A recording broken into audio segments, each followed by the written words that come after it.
জিততে পারবে না জেনে তারা বিভিন্ন ধরনের অশান্তি বাঁধানোর চেষ্টা করছে। কোচবিহারের দিনহাটাতে আজকে বিজেপির সমস্ত পতাকা খুলে নেওয়া হয়েছে।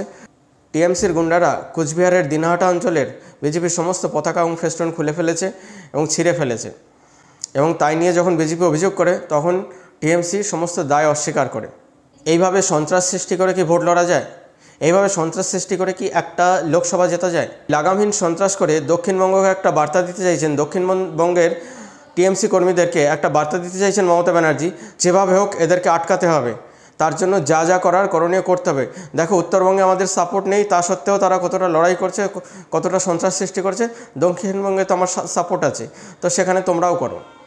কালকে যেমন মমতা ব্যানার্জিকে একটি সভা থেকে বলতে শোনা গেছে যে ডিআইজিকে অপসারণ করা হয়েছে, এখানে যদি কোনো দাঙ্গা লাগে সে দায় কিন্তু আমার নয়, যেহেতু ইলেকশন কমিশন সমস্ত কিছু আইন কানুন দেখছেন এখন, তো তার দায় কিন্তু বর্তাবে গিয়ে ইলেকশন কমিশন।